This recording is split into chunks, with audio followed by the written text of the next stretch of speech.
I am in sympathy with some of the views expressed.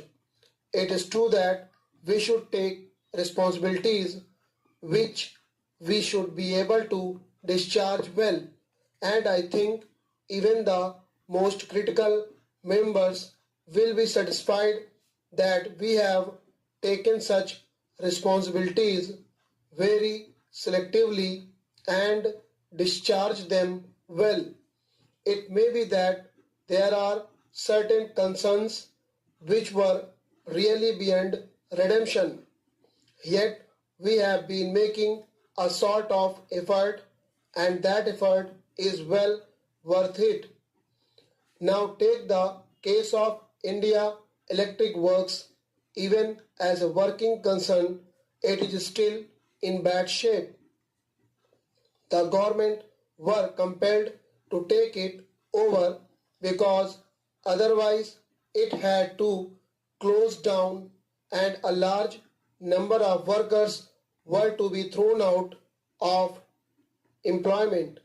That was one of the reasons why we took it over. But then we cannot go on taking indefinitely such responsibilities at the cost of the taxpayers' money. There is a limit to it, and what is the limit to such cases?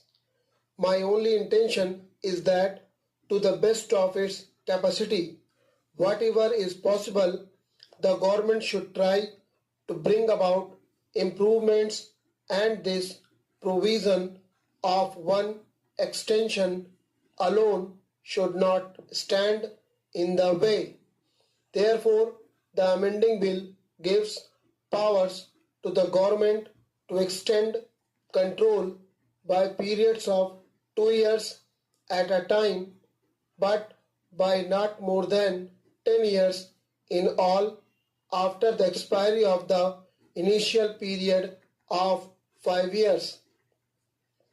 In that period, it is supposed that the concern should be set in order.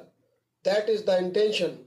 I am sure that this amendment will be helpful both to the private industry as well as to whatever the government does in such cases. It is desirable in every way. The honorable member referred to various companies which were mismanaged. I know of many cases, but my own and the government's policy is that they should take responsibility in such matters after careful scrutiny and examination, and that meets the point raised by some other friends too. We should not take over such responsibilities indiscriminately. We are careful, and once a responsibility is taken, the intention is to perform it well. That is why it is not possible to take over many more concerns.